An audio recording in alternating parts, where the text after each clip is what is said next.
Quimbanda e magia cerimonial, o sacrifício animal, como eixo da teurgia por Tata Nganga Kamushinzila e adaptação de texto Nganga Engawamubila. A quimbanda sempre despertou temor, admiração e incompreensão. Entre seus elementos mais discutidos está o sacrifício animal, um dos pilares teúrgicos de seu trabalho. Na visão popular, sacrificar animais é sinônimo de violência ou superstição. Na visão tradicional, porém, o sacrifício é a espinha dorsal da comunicação com as potências espirituais. Ele não é acessório, não é adorno ritual. É tecnologia antiga e precisa, herança do mundo antigo, da África e das religiões que moldaram a imaginação espiritual do Brasil. Para compreender por que a quimbanda coloca o sacrifício animal no centro de seus procedimentos, é necessário olhar historicamente para o lugar que o sacrifício ocupa na teurgia. A teurgia é a arte de operar com forças divinas ou espirituais para transformar a alma e mover o destino. O sacrifício é o motor dessa operação. Sem sacrifício, não há contato profundo, não há pacto, não há transmutação. O sacrifício é a ponte entre mundos. Quando a Umbanda buscou se consolidar como religião aceita pela sociedade brasileira, procurou afastar de sua prática tudo que remetia ao imaginário da macumba antiga. O uso de oráculos, o trato direto com espíritos mais sombrios e o sacrifício animal. Essa limpeza cultural retirou da Umbanda elementos ancestrais africanos que não serviam ao ideal de uma religião cristalizada para os padrões da época. A quimbanda, por sua vez, absorveu exatamente esses elementos rejeitados, preservando o que havia sido amputado. Por isso tornou-se guardiã do sacrifício como tecnologia vitalista, como fundamento de comunicação com exus, caboclos e pretos velhos. A partir da década de 50, a quimbanda incorporou também estruturas da demonologia europeia. Esses passaram a ser associados a demônios do Grimorium Verum, e a tradição ganhou um caráter híbrido, africano em sua raiz, diabólico em sua expansão. Com isso, o sacrifício também passou a carregar tonalidades da magia cerimonial europeia, sobretudo nas formas de pacto, consagração e trato com potências sublunares. O sacrifício se tornou, então, eixo entre dois mundos, o africano e o mediterrâneo, ambos marcados pela noção de que a energia vital derramada estabelece comunicação com seres superiores ou inferiores. No universo iorubá, o sacrifício é a engrenagem da vida religiosa. O Moali Awolalu define o sacrifício como destruição ritual de algo com o propósito de estabelecer relação com uma fonte de força espiritual. Essa destruição não é perda, é movimento. É liberação de energia vital que circula entre os mundos, ajustando, equilibrando, curando e renovando. O sacrifício é ponte entre o visível e o invisível. Sem ele, a comunicação se enfraquece. Com ele, a ordem do cosmos é restaurada. A palavra iorubá para isso é axé, força vital que permeia tudo. Mose Uberth, estudando o sacrifício em culturas diversas, afirmam que sacrificar é sempre consagrar. A vítima passa do domínio comum ao domínio sagrado. E a consagração não se limita ao animal. Aquele que sacrifica também é transformado. Ele se purifica, abandona cargas negativas, alinha-se a uma ordem superior. O sacrifício, portanto, não é simples oferecimento. É uma operação espiritual completa que modifica a realidade. É exatamente o que chamamos,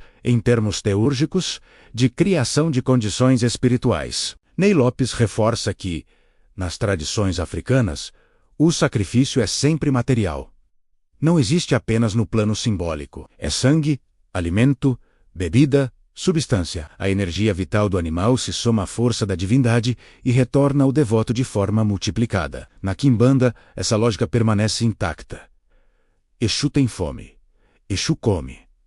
Alimentar Exu não é metáfora. É fundamento. A magia negra, a goécia brasileira, se estrutura a partir do entendimento de que somente o sacrifício real abre o canal direto com as entidades que operam no limiar da vida e da morte. Os autores gregos, como Hesíodo, também reconheciam no sacrifício o centro da vida religiosa e moral. Em Trabalhos e Dias, Hesíodo afirma que os dons dos deuses são muito superiores ao fruto da pilhagem.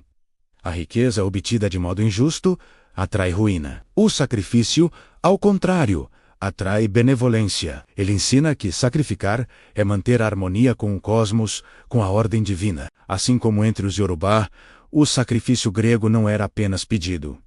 Era pedagogia do caráter. Era forma de modelar a vida segundo padrões considerados justos pelos deuses. Heidi Marks Wolf mostra que nas cidades do Mediterrâneo, o sacrifício era componente central de festivais públicos. A carne sacrificial era compartilhada entre os cidadãos. Comer dessa carne era participar de uma mesa comum com os deuses.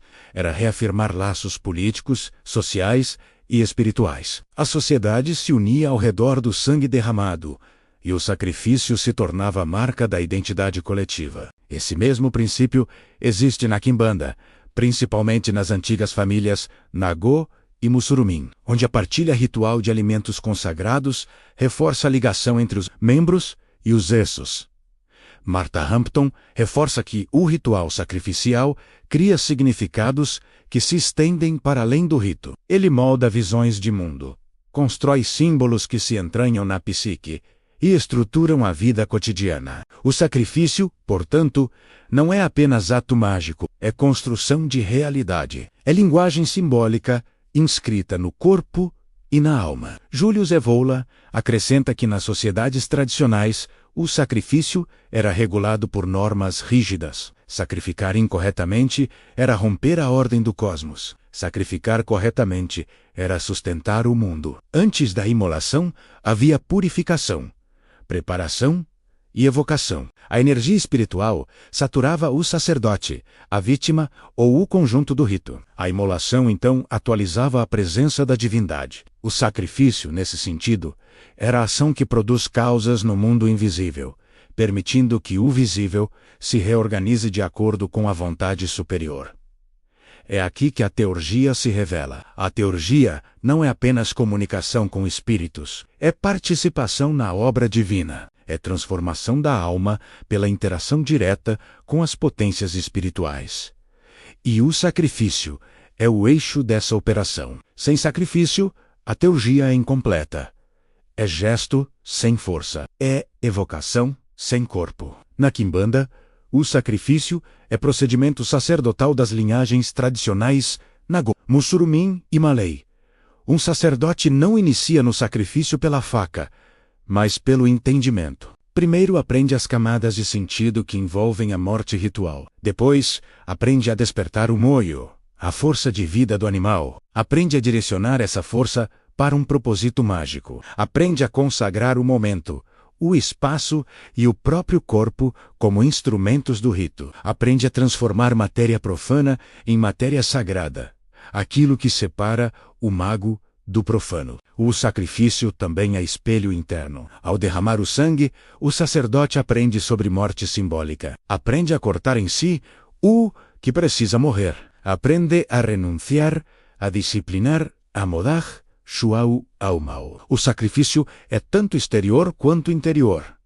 Exterior, na técnica. Interior, na consciência. É lapidação da alma pelo rito. O sacrifício para Exu segue a mesma lógica ancestral que orientou os sacrifícios para Aquiles, para Baal, para Astarte. Muda-se o nome, mas não o princípio. A técnica é universal. O sangue é linguagem comum entre homens e espíritos, desde as mais antigas civilizações. No contexto moderno, o sacrifício é incompreendido. A cultura cristianizada transformou o sacrifício real em metáfora moral. Mas na teurgia, na Quimbanda, na raiz antiga das práticas mágicas, ele continua sendo o que sempre foi: ponte, pacto, mecanismo de comunicação e transformação. Por isso, afirmar que a Quimbanda possui o sacrifício animal como eixo da teurgia não é exagero. É reconhecer que a tradição preservou um elo vivo com o mundo antigo, recusando o empobrecimento simbólico que transforma tudo em metáfora. A Quimbanda mantém o que é real, o rito que mobiliza forças, o sangue que circula entre mundos, o gesto que transforma o mago, a entidade e o destino. Sem sacrifício, não há quimbanda profunda. Sem sacrifício, não há teurgia operativa. Sem sacrifício, não há ponte entre a matéria e o espírito. O sacrifício é o coração palpitante da prática. É a chama vermelha que ilumina o caminho entre o mundo visível e o invisível. É o fundamento sobre o qual se ergue a obra mágica do Exu.